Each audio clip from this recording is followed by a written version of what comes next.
All right. How's everyone doing this evening? But for the live stream to catch up. Looks like we got Dee Dee, Totally Normal, South Carolina Digging, Orion, Keep Your Wheels Turning. Welcome, welcome. Thanks for joining.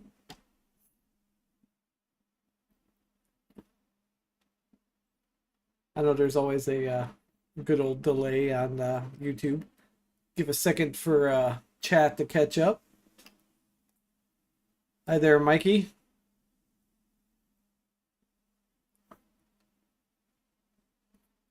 So, I don't know how many of you saw the title of the video today. Hey, Kelly. As the wheelchair won't turn on.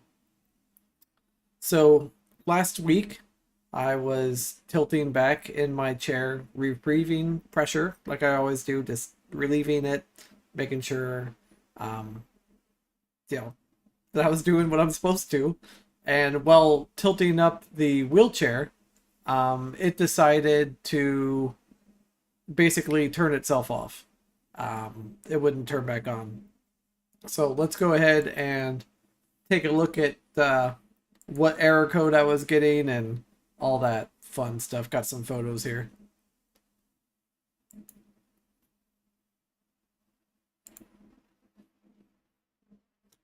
So before this happened, I started getting a bad cable error. This error I've had for 4 months.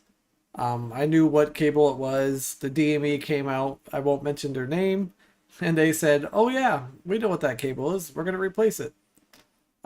They came to the house and the cable they brought was supposedly the wrong length RNet cable, which is just typical of them ordering the wrong part. And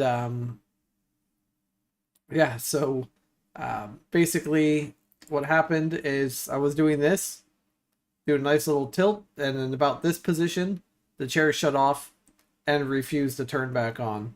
It really sucked. Oops, too far. So, as you can see, the chair was stuck in this position, and the only way we could get me out was using a manual Hoyer.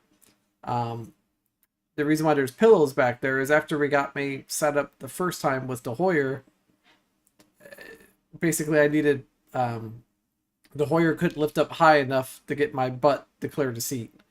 So I ended up shoving a bunch of pillows behind my back to make it so I could sit up a second time and readjust the straps to get me out. So it's quite the experience. So what I ended up doing is taking the covers off of the wheelchair and decided to take an old joystick of mine and plug it in to the basically removing the problem cable and plugging in my joystick directly where I knew where the problem cable was.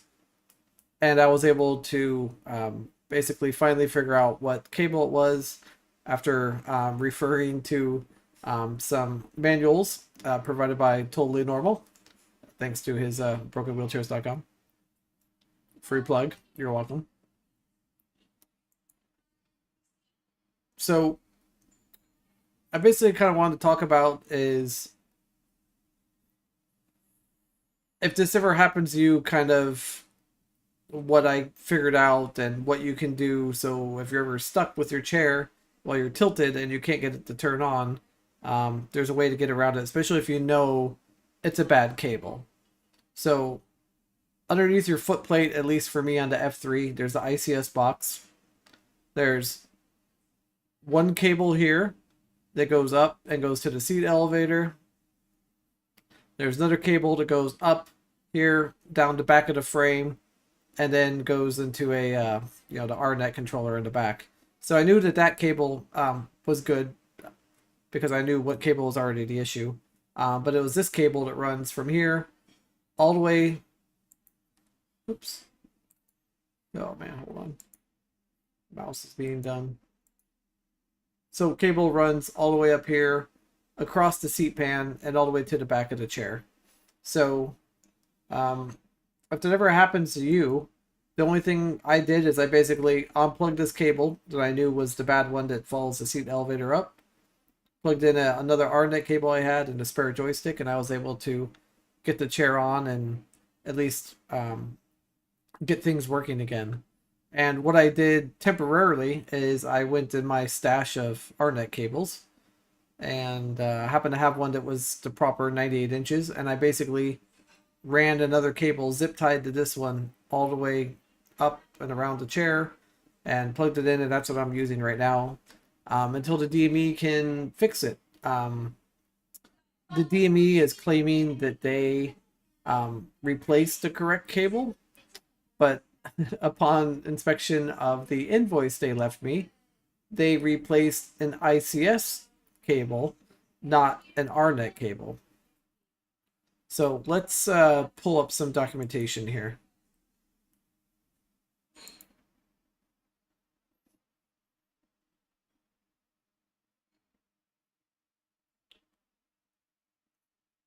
So what I discovered is there's all kinds of cables underneath the chair and all that fun stuff. And in the cabling overview and the service manual, there is a ICS cable 311411 that goes from basically that ICS box I showed you and went down and up the seat elevator and into a ICS splitter. This is the cable that they came out and replaced, which was not the problem. The problem cable is this big long one, the 613027 cable, which is 98 inches, that goes all the way from down here to ICS box up to seat elevator to this four post connector block behind the backrest.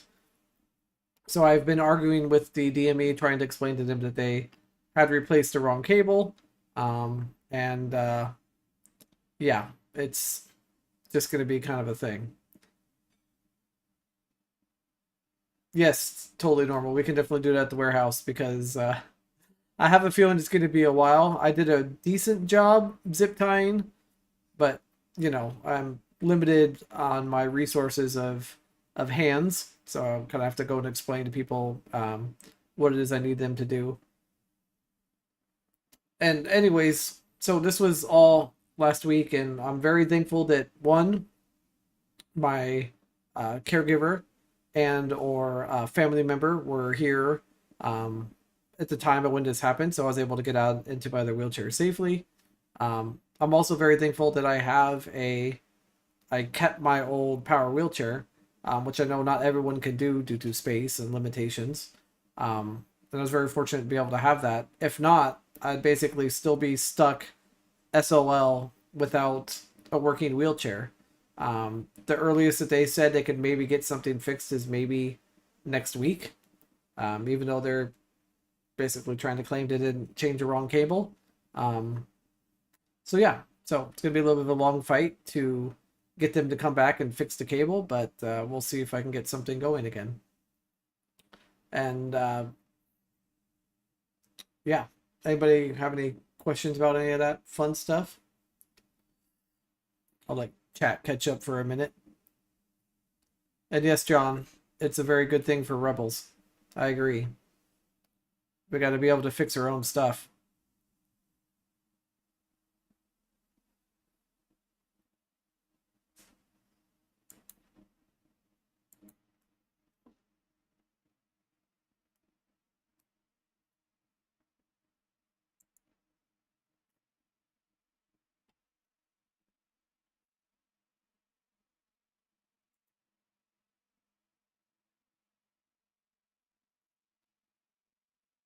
So I wanted to kind of also talk about, I guess, how I diagnosed it. Um, there's a RNet error code document available online that has all the error codes in it. So I was able to look up the 7F.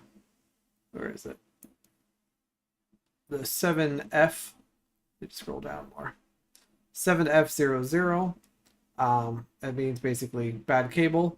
and basically all of that, um, yeah, basically helped me figure out that it was an RNet cable, and then I basically started bypassing individual RNet cables until I found the right one.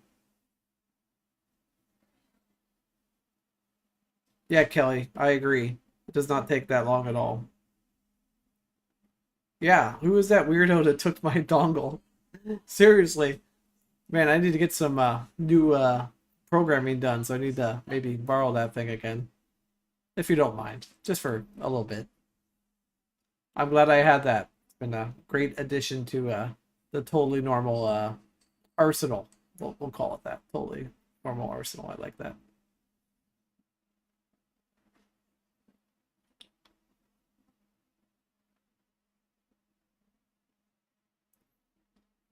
So yeah, Mikey, I totally agree with you. Um, we need the right to repair past. Not just I know that totally normal is doing a little bit of this on a I think a upcoming stream. I believe you might be talking about it. You can correct me if I'm wrong. But I agree. We need to have the right to repair passed in all states, not just. I think it was Colorado, is where it's passed, or at least in the process of passing. And if I had the ability to even go through the DME through the insurance and say, "Hey, this is the cable I need," they order it, they give it to me, and say, "Here you go," and they take the responsibility of off of like, "Hey, if you fix your own repair your own wheelchair, it's at your own risk," and I signed a document. I'm okay with that. I think that they need to make it available to where any of us can just go and get the parts and pieces we need on our wheelchairs for those that are comfortable fixing them, and not have to deal with DME or maybe even exclude them altogether.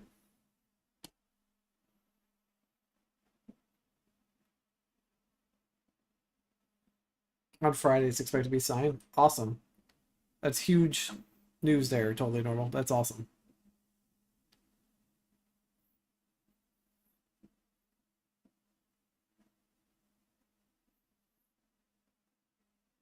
And I do know that any of the DMEs would be watching this or whatever. They're all going to be like, "Oh no, it's a liability." Blah blah blah. But if if they provide us a document or something, we'll be able to sign. I think there's a reason for that.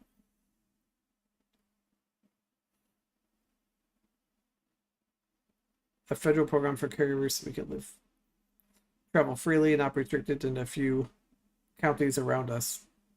Yeah, I agree, Mikey. I mean, just this traveling as a disabled user is not easy. It's they definitely make it a lot harder depending on what type of state services you have. As far as like traveling outside of, are you meaning outside of counties or countries, Mikey?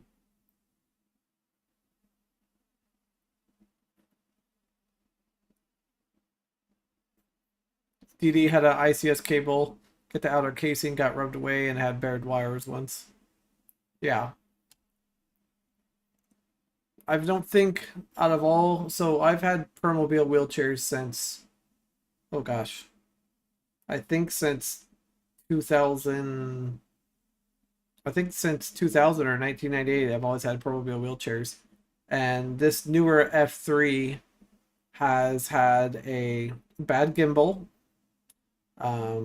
a bad RNet cable, and just standard batteries and tires, and that's it. I think I'm at just under, I think, I don't know, a couple thousand miles. I think I'm at like 2,000 miles, maybe 2,500. Oh, I got you, Mikey. So outside the state that you live in. Yeah, they definitely traveling outside the state. It's tough. Maybe the best way is just to hire a caregiver and just don't tell them. Just post the photos after the fact. I know that's not good advice. Don't listen to that. But um, but yeah, it depends on what services and stuff you're on, Mikey. They definitely can limit where you can go, especially if it's like anything with Social Security stuff like that. I know they're sticklers about that kind of crap.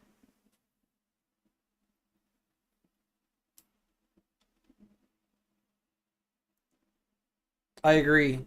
Totally normal. Competition would be a good thing.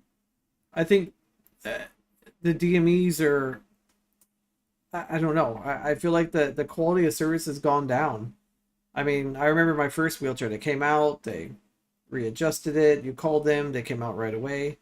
And now it seems like if you need a part, you have to first have a doctor prescription for the wheelchair to be repaired, which doctors really don't have a clue as to what it is or why you need a prescription for it.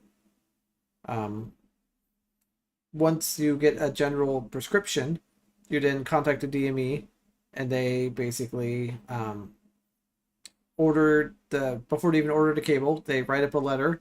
They get sent it to your doctor. They have to approve it. Then my doctor approves it. It gets sent off to the insurance company for approval, and then once that gets approved, then let's see what's the next step. Gets approved by the doctor. They order the part. It takes 2.5 weeks, and then it shows up, but they schedule it like 2 weeks later. So it's like a month and a half to 2 months for a simple cable or a joystick, and it's just the whole thing is just crazy. And I get it. They that like what Totally Normal saying that they're underpaid and overworked. I get it, but I just feel like the technician quality has gone down. Like they don't have an attitude of just don't carry. They want to just, oh, here's your chair, good luck, figure it out. Or if they do an install something, they do a half-ass job. And it's just, I mean, I've had, for example, and I'm sure all of you have had this experience, is it just really bothers me. We all go through tires, right? It used to be that you take your wheelchair in and they would get you out of it. They'd take it in the back and they would take the wheels off, take the wheels apart, switch tires, put everything back together, bring it out to you. Now it has come, take the wheel covers off if they know how to, unless they hit it with a hammer, and they replaced the whole entire wheel and tire because they can bill the insurance company more money for changing the wheel and tire versus just changing the tire, which just makes no sense to me. And I get it; they want to have that 300% markup and all of that stuff, and yeah. Batteries, why does it take months? Exactly. And they're not only that, they're charging insane amount for the batteries. Totally insane. Yeah, all right. It does take some time of with working with a DME and getting the right process and finding the right one to work with. It does take some time, but once you do, you kind of just I don't know. Just know that it can sometimes take a long time process wise as far as getting a new wheelchair, and it's never a quick process. Or even after you have the chair, as Totally Normal was mentioning, made me laugh, is that in 2017 I got this F3. It was like towards the end of 2017. They literally dropped it off at my house, had me sign the paperwork for it, and then refused to come back to do any type of adjustments. I mean, the armrest wasn't correct height, the backrest wasn't done, the headrest wasn't correct, and if it wasn't for Totally Normal being around, it I wouldn't have been able to get the chair to where it is now. I mean, he literally came over and did the DME's job and got it all adjusted for me and everything because they refused to come back, and I had nowhere else to turn to, nowhere else to go.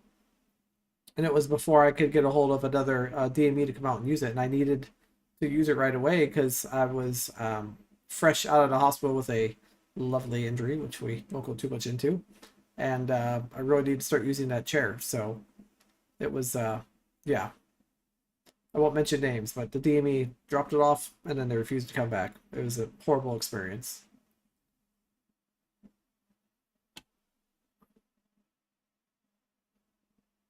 So Dee Dee saying that the process of her local VA has gotten crazy, and that now she doesn't have a pro technician anymore.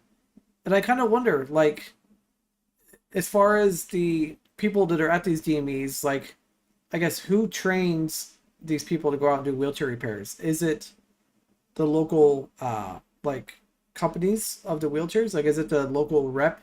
Let's say, like, does the Permobile rep go and train technicians on how to work on the chair? Just curious, like, I don't know how all of that, how that works and where I guess where to get Permobil certified. How do the technicians go and do that? Does Permobil offer classes? Um, just curious on how all that works. If anybody has any input in that, I'd love to hear about it in chat.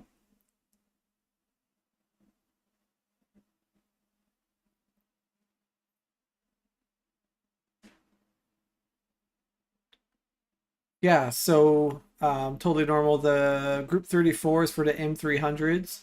I believe our wholesale cost was like 180 a battery, so just a little bit over 300. But in the scheme of things, that really is not terrible at all.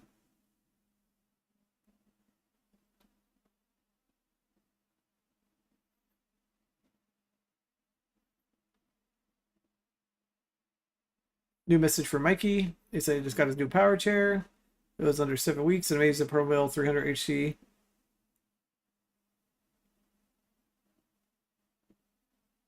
Interesting. So ICS boxes are back ordered. Is there something wrong, Mikey, with your ICS box on the chair? That's really good, man. Under 7 weeks. That's really impressed.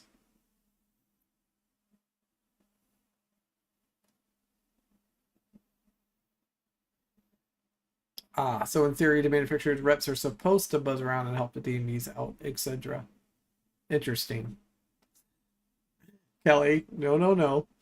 Not gonna get myself in too much trouble. It's only the second live stream, man. Come on now. You can already probably guess who it is.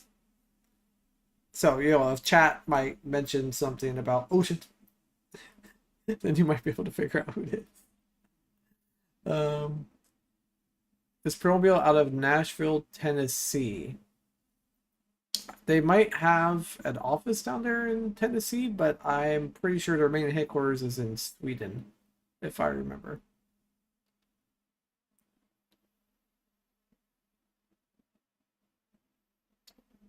Permobil's in the process of training locally, but the guy who came out last time ended up asking him to please leave. Wow. That's good they're doing some training locally. Totally normal saying Quantum has a training to be complete. A few months, it's fairly expensive. Interesting. Well, I wonder if maybe a lot of the technicians just go and read the manual because maybe it's not required for them to do training. Like obviously if the quantum training is expensive and they have to pay for it or the companies pay for it, then they're not going to be willing to go and do the training or put the effort into it. Wait, what? They're shipping chairs without the ICS seating switches right now? That's insanity. Quantum has training that has to be completed. It's got that one. Wow, that's just crazy.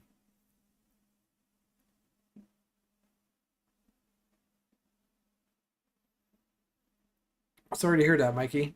Hopefully they'll get some in stock here soon and get things fixed up. I did not realize that there was a major back order on that stuff. That's really good to know. Hey, White Raven. Testing out your joystick knob. It's working out really well so far.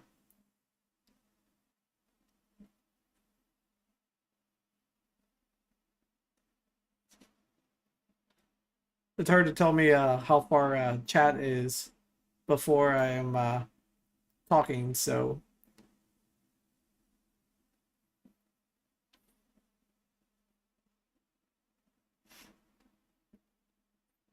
DD, what are you referring to?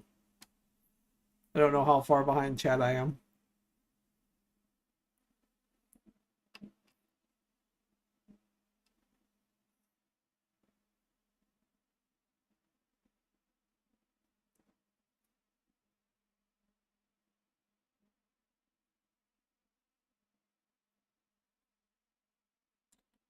Got it, Mikey. That makes sense. It's more convenient having to box on armrest. Yeah, it is. I think I find myself using the buttons behind the joystick more often than I use on the joystick. What joystick knob am I using? That's a great question. I think I can make this work with the green screen. Please hold.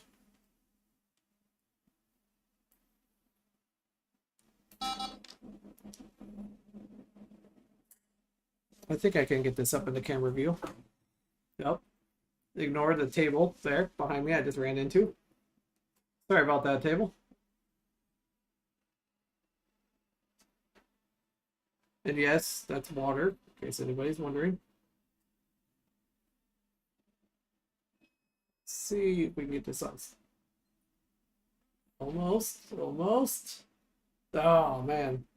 Well, I can't back up anymore, but it's kind of the, you can kind of see it here in the bottom screen. It's about as high as I can get.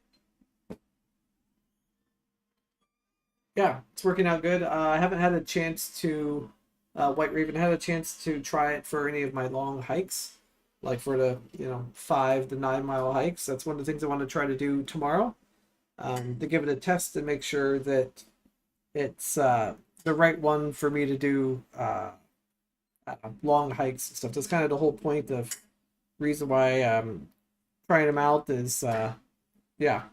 It's harder for me to go long miles, and we kind of found that out last time. I was actually with Totally Normal at a local park here. It just got very difficult for me to be able to continue pushing forward for such a long time. Yeah, I believe. Yeah, I call that the mushroom knob. Sure. Or, oh, mini mushroom. I didn't know there was a big mushroom and a little mushroom, but mushroom or not, it's working well. So thank you for sending those to Totally Normal. I appreciate that.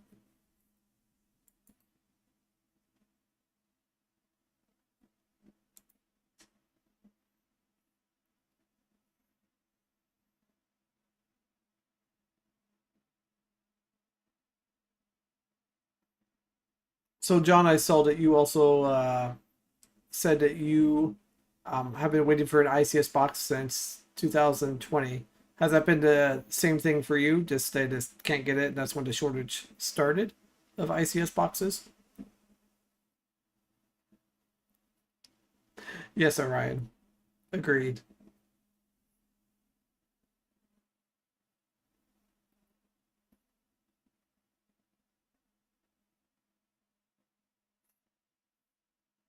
No, they're definitely getting put to good use, man.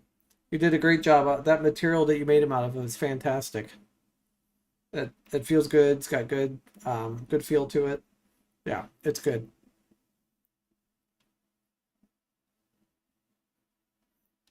Dang, John, I was hoping that wasn't the case. So that's been almost 2 years of them being out of those things. That's crazy.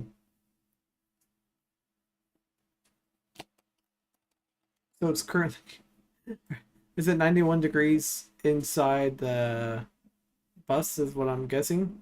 Because the last time I checked, I think it was 91 outside. I'm assuming you're talking about inside, totally normal. That's toasty. Time to get some AC going.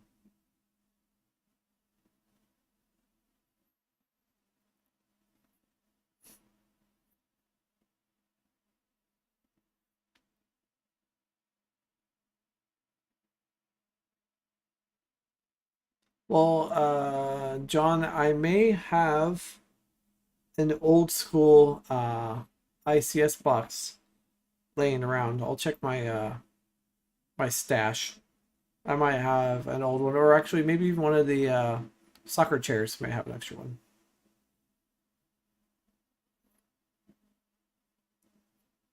Dang, totally normal. That's toasty.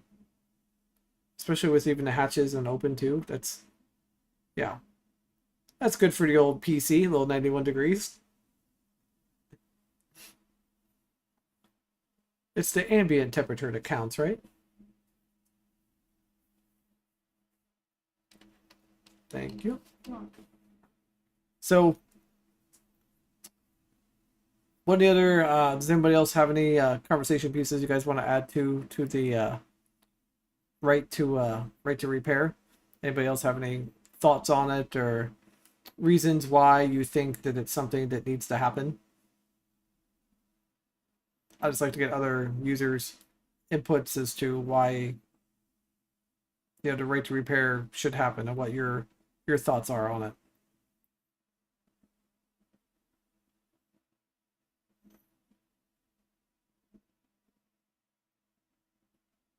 Also, let me know if anybody has any questions about um, running a additional joystick on the RNet system if needed. I can kind of maybe explain the process.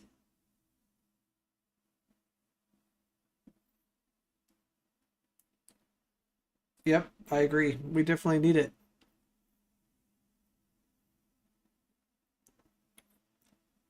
So totally normal. I know you've done some more research into the right to repair on the wheelchair thing based on the Colorado. Does it work that if you need like a replacement cable, let's say, does the consumer still have to go through the DME, or do they get the part directly from the manufacturer billed through insurance?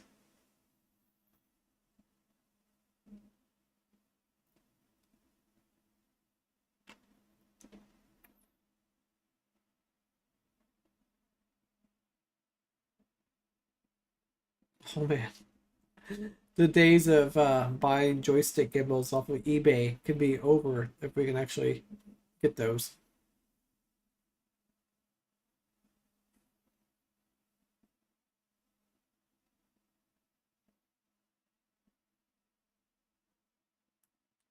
I agree, Orion. I mean, it's our benefits that are paying for the chair, benefits we paid into, and why shouldn't we be allowed to work on our own equipment? And it's my understanding is, even if it's done through DME and insurance, once a wheelchair is delivered, it's our wheelchair. So we should be able to fix it, repair it, add any additional devices like USB chargers. Um,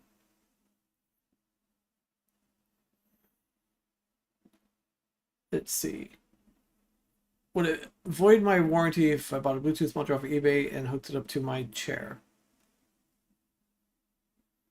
It honestly depends on the insurance and DME on how they handle things, but at least where it is here in Oregon, it's my understanding is that once the wheelchair is delivered, it becomes property of, I guess, myself. So I can kind of do whatever I want to it. So it may vary from state to state. So I don't know what state you're in, Mikey, but as far as I know, I don't think it would be void your warranty because technically, if it's been delivered, you own the chair.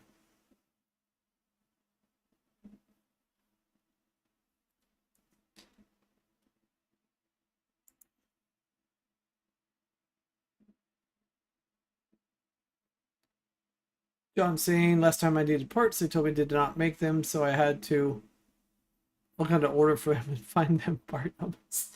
See, that's the kind of thing.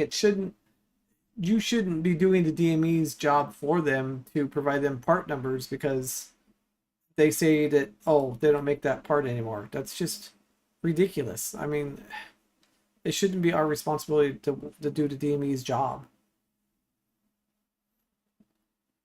Totally normal sense. Could be well if things actually happen. But in theory, more supply chains. Yeah, I'm guessing it's definitely going to take some time to if this does start passing across the United States, right to repair wheelchairs, there's definitely going to have to be um, some things set up in place for them to be able to have the supply chains. Because without proper supply chain, we're going to end up running into the ICS box issue like we have right now, where due to backlog of supply chains, there's no ICS boxes. It's It'll be great when we get this set up, but it's probably definitely going to take some time. I agree.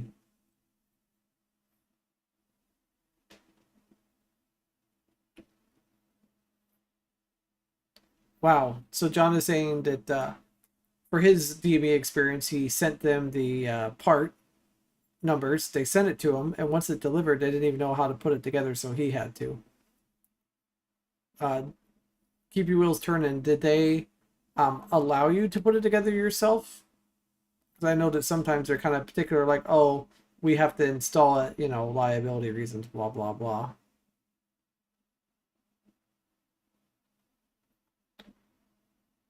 Yeah, Dee Dee, that's the problem. Is a lot of people in power chairs or even manual chairs that need parts right away, you have to go to eBay to get it because it takes a month, if not sometimes. I mean, I know some people that needed a new joystick, and it took the DME 6 months to get them a new joystick, and it wasn't a matter of, oh, sorry, the manufacturer didn't have any. It would literally took them 6 months to go through all the paperwork and processing and yada yada yada. It's crazy. And eBay is great resource for us to be able to get used parts, but it would just be so much better if we could actually get new parts from the manufacturer directly.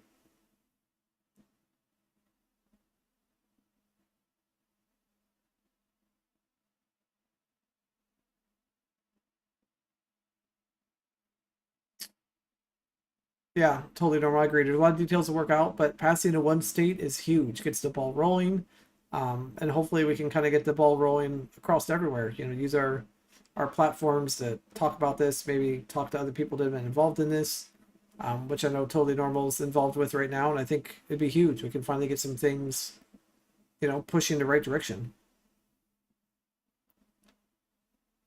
Let's see. Ah, that's good to know. Totally normal. So Permobil, as long as it's basically a compatible part, like the Bluetooth module for the Permobil, and you install that into the chair, it shouldn't be any warranty issues. So Orion, I was told not to sign the last form until they have adjusted the way I want it. Yeah, I mean, Orion, if they're willing to come back out and fix it, and you don't have to sign the form until, they can't make you sign the form until they complete the things. That's huge. I really wish the DME in my situation did that. They did not do that. They literally dropped it off and said, "Good luck." But that's great though that they're giving you that option and not forcing you to sign something.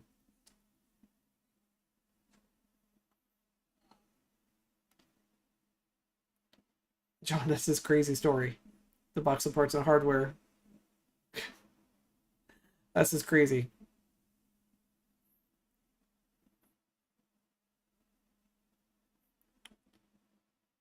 The chairs returned supposedly without the parts, but then they were all just sitting in a box in the chair when I brought it back. That's. Are you talking about the care chair that got returned?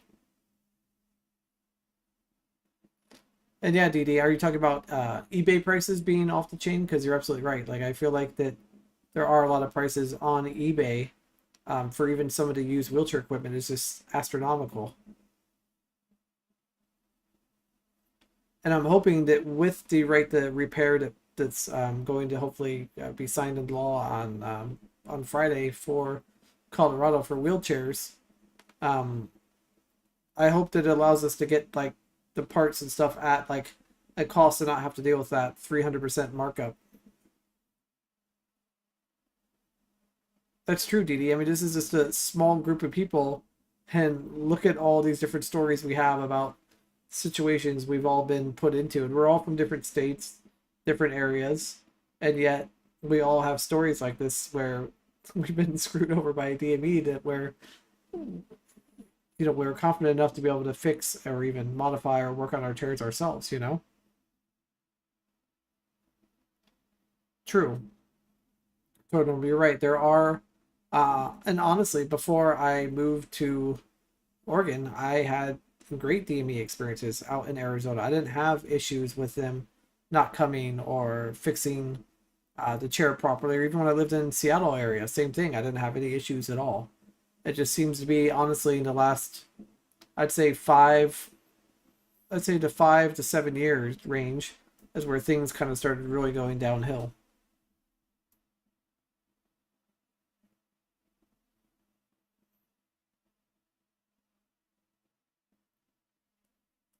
That's interesting, White Raven.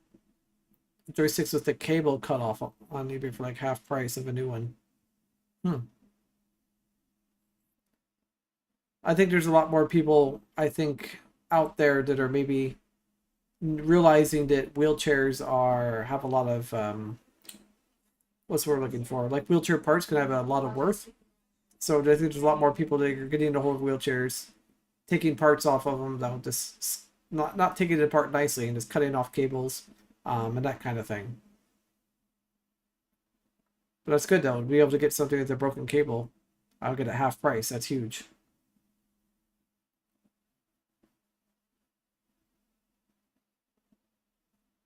Yeah, Didi, think about if there's 2.7 million wheelchair users in the US, how many other people out there that are in the same exact situation with stories of having a bad experience with the DME and wanting to repair or get a hold of the parts themselves, but they're unable to. I mean, it's got to be an endless amount of people.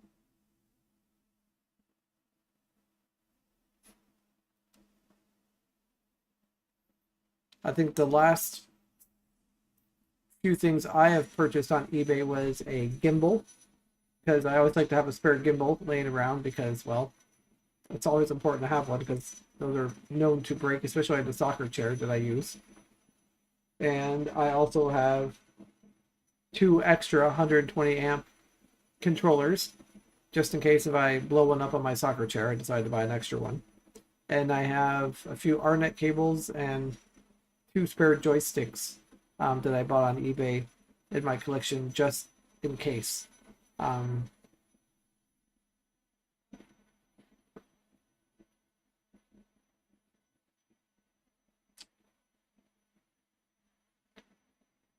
That is a great question. No, I have not heard from our contact at Blank DME about any used broken parts recently. I don't believe that person is working there anymore. So what Totally Normal was referring to is we had a local non-name DME, which had a surplus of old wheelchairs. So by law, DMEs cannot sell used equipment, especially used like power chairs. So a lot of times they would basically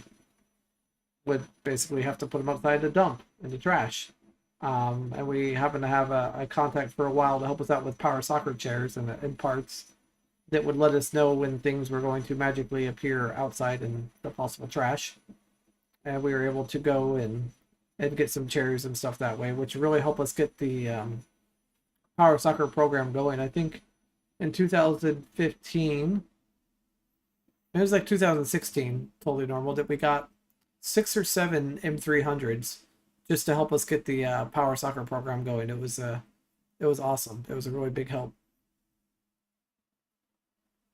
Yeah. Totally Normal would get a random text. They'd be like, there may or may not be some wheelchairs outside. And I get it why, they can't necessarily resell due to liability old power chairs, so they have to toss them out. But, when it even comes to stuff like that, if there's good parts available on there, they should make those available to the public in some sort of auction. Just like they have, cars. They put cars at auction. So why can't there be used old wheelchairs available at auction that disabled people could go to and, buy at auction, buy at cost to get parts and stuff they need? I think somebody should try to set up like an online auction for wheelchairs like that. I think that would be an awesome thing, awesome project.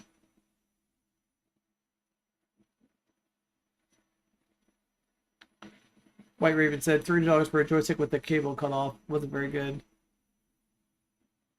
Of course, they like to try to hide at the picture. I hate it when they do it, White Raven. $300. What style joystick was it, White Raven? Was it one of the newer styles? Question mark. I apologize for the Dyson in the background, everyone. I would let my caregiver know that vacuuming is a bad idea, but my phone is my camera, so I can't text her, so I apologize.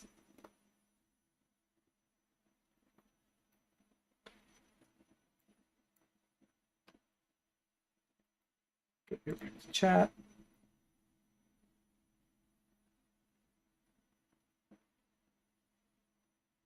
Yeah, Mikey, I agree. A lot of the problems is huge. I mean, I think there's 3 or 4 main DMEs here in the Portland metro area, and they control the whole entire state of Oregon.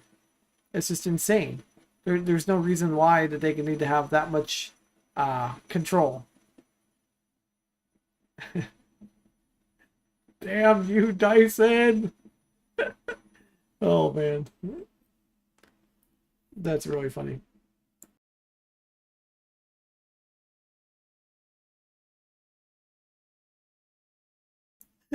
All right, I just told her about the vacuuming.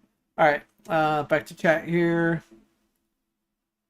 White Raven, I should look outside the DMEs around here and see if anything shows up. Totally, if you have the ability to go and drive and you can go and scope places out, just go by there like 5 o'clock on a Friday night and check to see what's outside the dumpster. You never know what you're going to find.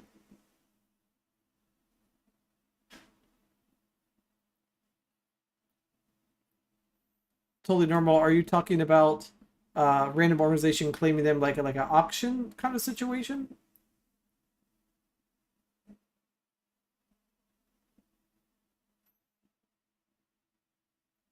Yeah, Mikey, I agree. I mean, there's so many people in your situation that are in an apartment. You don't have room for a spare power chair at all. And I think that somebody should start a nonprofit in each state that has the ability for a fleet of rental power chairs for that kind of reason. Um, just because not everyone can keep a spare. And I remember a while ago, DMEs used to give out loaner chairs. And I don't believe that they really do that anymore. I haven't heard of anybody that I know, at least in the state of Oregon, that's needed a power chair part or repair that was given a loaner. I really can't think of anyone that I know that's actually received one. So I wonder if I feel like they used to do that. But I don't understand why we don't have a company out there that does that right now. I mean, that would be huge for there to be a loaner closet. I totally agree.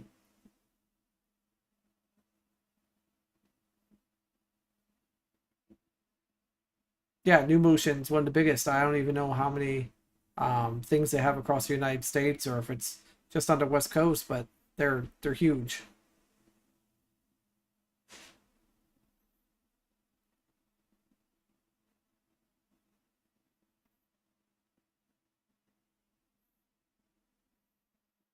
Let's see. Yeah, South. Power wheelchair set up like a tow truck. I really like that idea. I think we could have used that for keep your wheels turning during that time he got a little stuck there in the mud. That would have been perfect to have some sort of a tow truck wheelchair. That'd be amazing.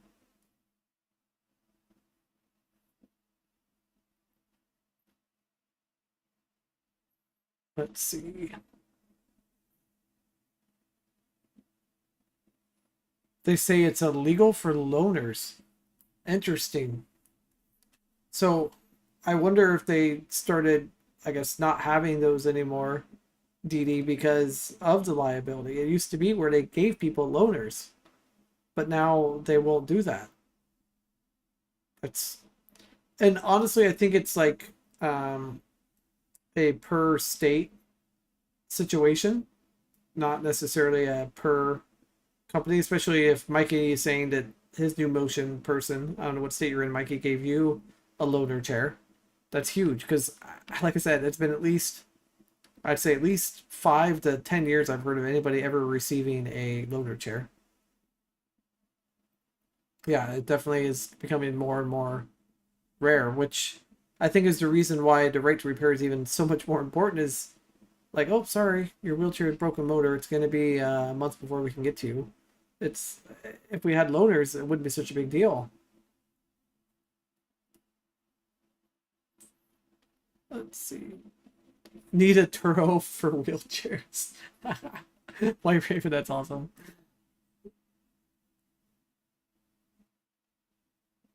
Totally no from Enoch is the tow truck. I could totally see that too. It'd be priceless. John was told to make his loaner disappear when I was there. So you're supposed to like your own personal loaner, or what do you mean, John?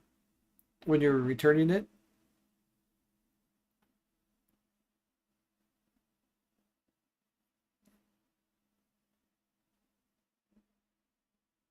You're told to make your just curious, like what do you mean by like you're told to make your loaner disappear when you were when you're done. Oh yeah, that's right. The Immature was in the shop for 7 months. I remember that. At the C500. Got it, Mikey. You're out in Pennsylvania. They say there is because of damage to homes and also health reasons. Interesting. That's what they're claiming. I mean, so what? You're going to drive your chair into a wall more than you're going to your personal chair versus a rental chair? I mean, it's not like it's. It doesn't make any sense to me to worry about damages to homes.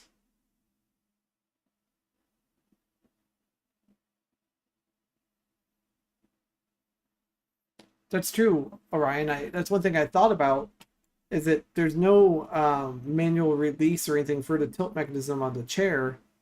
So when I was stuck tilted backwards, if the chair, if I, if it was anything but an R-net cable or something catastrophically broke on the wheelchair, I would have had no way of getting back up. And there used to be a manual mechanism on the C300s, but it's underneath the seat pan, and you have to be off of the chair in order to even get to it to lower the seat elevator back down. But yeah, you would think that there'd be something involved with that.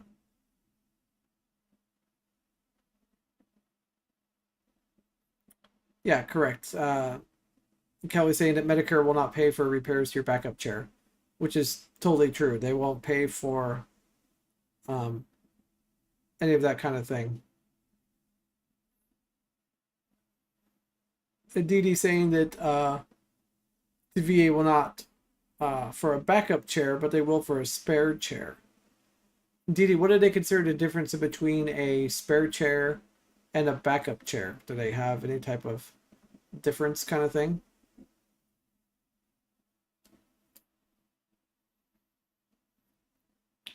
There's a kind of tilt manual operation mode, but then you lose fingers trying to use it. And the new chairs don't have anything that's really functional for manual operation anymore. Yeah, I even feel like even some of the all the newer chairs that have amazing seat elevators and all this stuff, I really don't think there's any that I've ever seen to have any type of manual release in case you get stuck or if power fails or anything at all like that. Got it, John. When you're given one. Okay, that makes more sense. That you were told to make it disappear when you're given one. That's interesting, Didi, that based on the wording that you provided, determined whether or not if they would help pay for any type of spare chair part or backup chair. Interesting. That's really cool to know that the VA does do repairs on uh, spare chairs, just not backup chairs.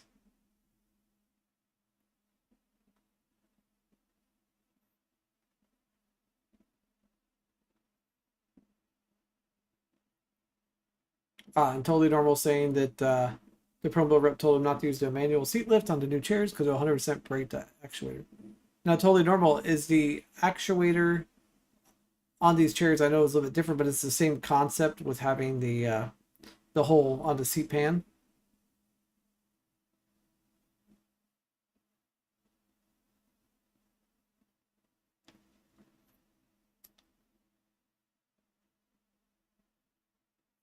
So, Didi, when we're going back to talking about the backup chair and the spare chair, are they the same model? Question mark.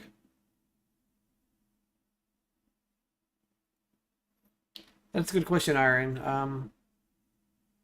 I wouldn't necessarily the backup chair doesn't need to be the same model. Um,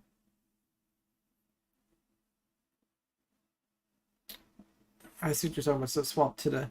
I mean, most of the Promobiles, like my Promobile C300, which is the spare chair that I have, basically just kind of gets hand-me-down parts from this chair. Like, for example, when they come and swap out tires, I just take the old tires and put them on the other chair and that kind of thing. I do like little hand-me-downs.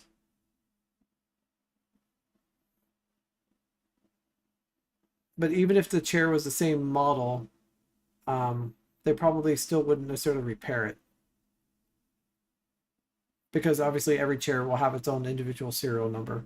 And that's what the insurance company and the DMEs are going to go off of. But having the same brand of chair as your, backup or spare chair is actually a good idea, because then some of the parts are compatible. Like the tires, for example, on the M3 and the F3, could be, swapped over. Batteries, joysticks, armrest, backrest, depending on what, if you have any type of custom seating on your chair.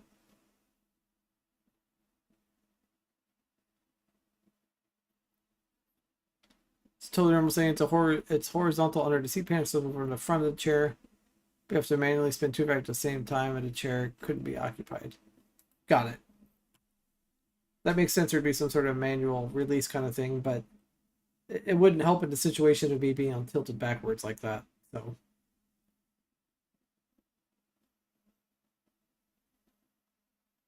I mean, Kelly, that's totally up to you on what you want to do. I don't necessarily say it would be unethical. I mean, they are both using 3G seating.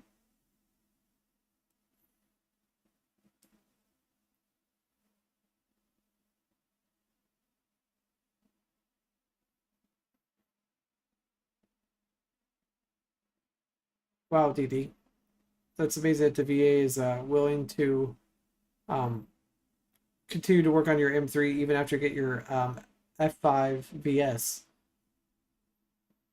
I wonder, is there anybody else in here that got a chair through the VA that had that happen? To get them to pay for that? That'd be really interesting.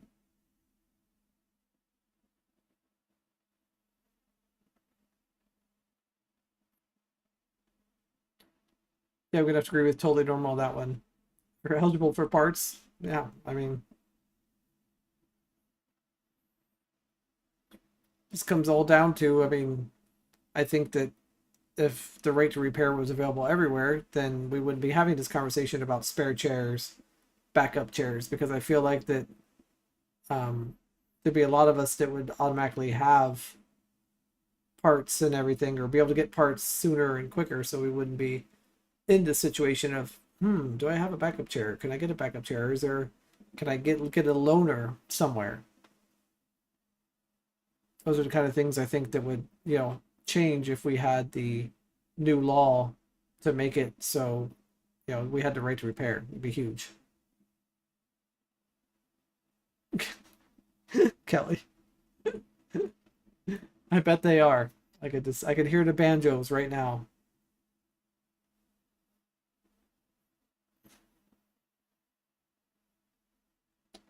Yeah, Dee, that's so interesting. That just a wording would change that.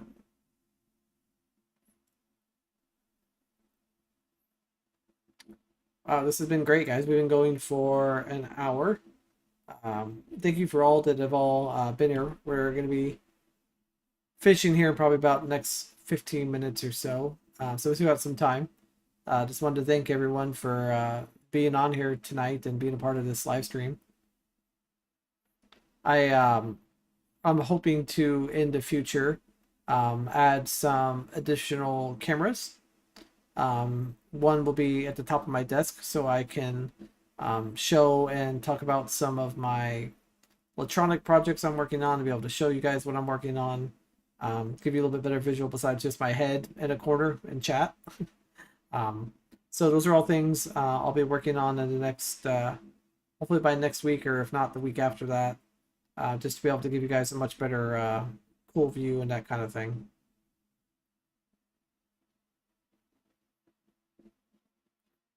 All right, back to chat here.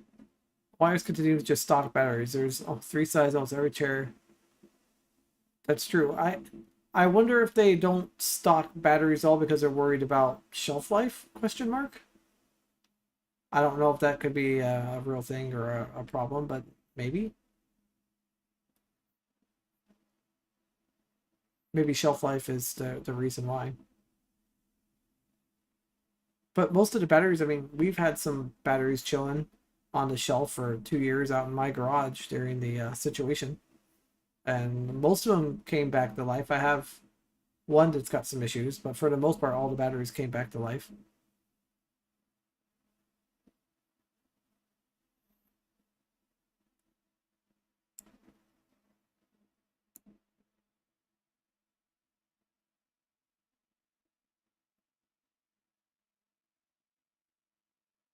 So I'm curious of how long my delay is on the video. So if you can hear me say this, go ahead and type 1 into chat. I want to see how delayed it is.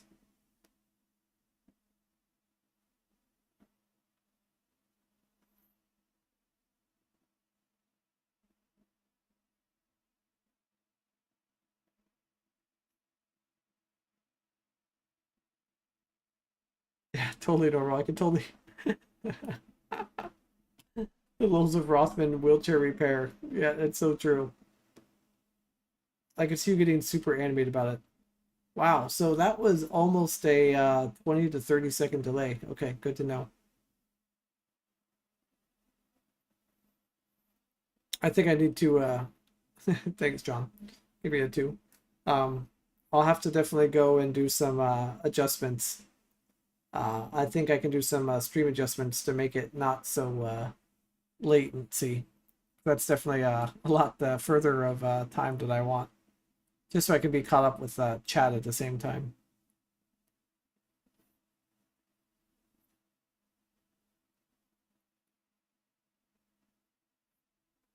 Kelly, what'd you miss? You're asking a question.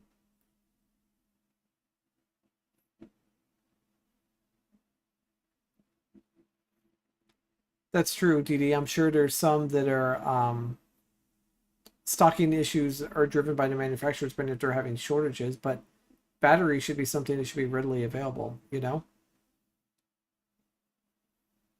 Totally normal. Nope, I am not using the Pi. I was I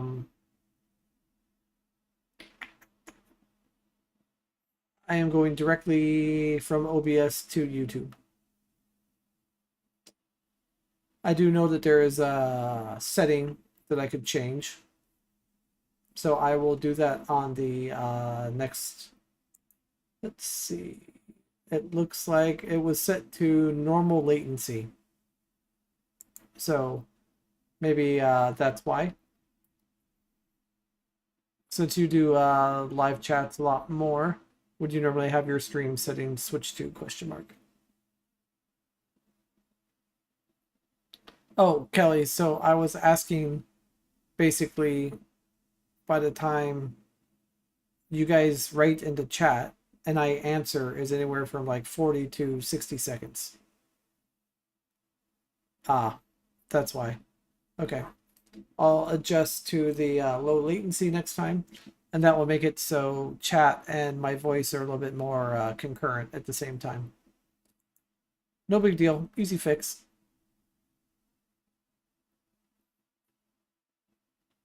Got it. I figured Ultra would have an effect on other people.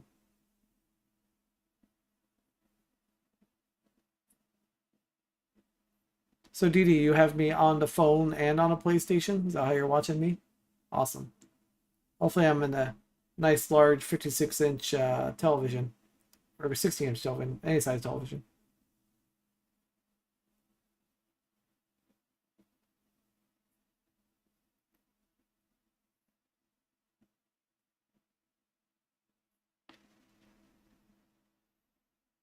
All right, John. Have a good night, dude. Thanks for being available.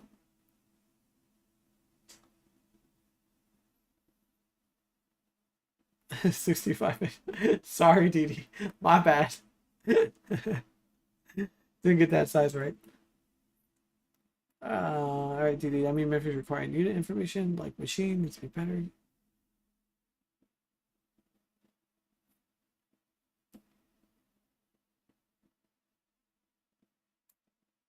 True. I think there's that, Dee Dee. I think they could put, I don't know, unit information to them or how, I don't know. I feel like there's definitely some fixes and stuff that can be done to make it so batteries and other things in the supply chain can be available.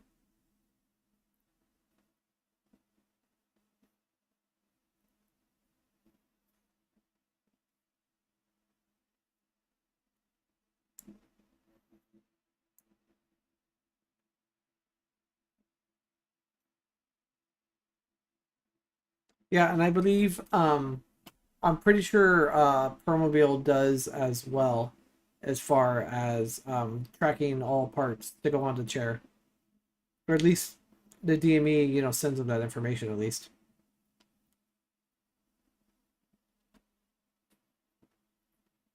True. I mean, the standard items should be readily available for us that just aren't.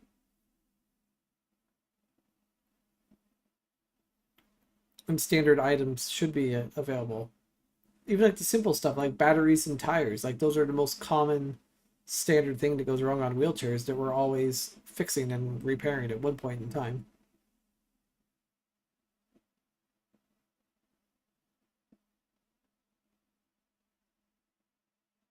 How's the weather been where everyone's at? It's about 76 and sunny today, and I think we have a high of like 79 tomorrow. I am hoping to get together with some peeps tomorrow and maybe do a small little hike somewhere while the weather's nice. It's just finally nice to have summer weather to be able to go and do those kinds of things. So look forward to some upcoming, probably any live streams, but at least some videos about the hikes and stuff coming up here in the next weeks since we actually have decent weather.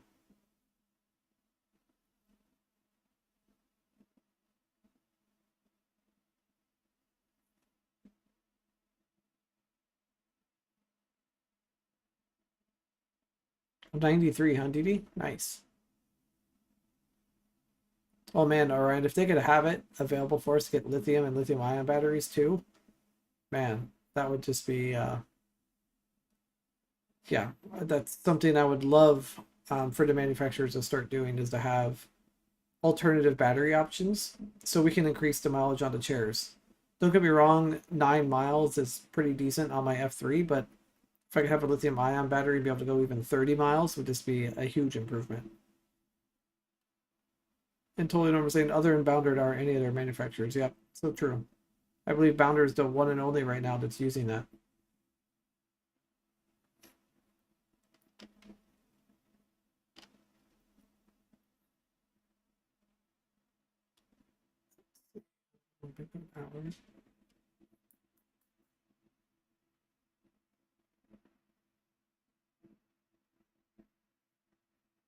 Yeah, that's a decent price. 500 each. I'm assuming you're talking about Group 34 lithium ions. Oh, that'd be interesting if they got more things covered by insurance. Of course, Kelly. Good seeing you. Glad you could make it out, dude. I hope that things get better for you in caregiving land.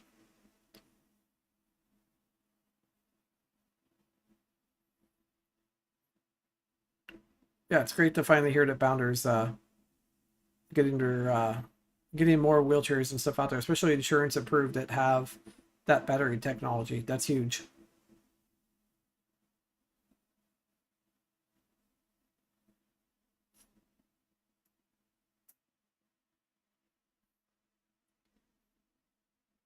Well, I think I'm gonna start wrapping it up here, guys. It's been about an hour and 10 minutes. It's been a really great stream. I'm glad to have so many people out and on my chat. It's really made this stream go by really quick, and really enjoyed having chat with everyone and hanging out with everyone. I will still continue to do this every Wednesday, so we'll see what kind of trouble I get into this week. That will be for next week's conversation. Hopefully, nothing as dramatic as getting stuck in a wheelchair. But yeah, so I will be seeing you guys again next week. Thank you again. I really, really appreciate all of you being here. And yeah, I will catch up with you guys and see you at the next one. Thanks, guys. Have a good night. Take care. And nice meeting everyone if you're new to my chat. Nice to meet you. You can follow me on, see, at Rye Can Do It on Facebook, Twitter, Instagram, any of those lovely social places. You can find me on there. All right, everyone, have a good night, and I will talk to you guys later.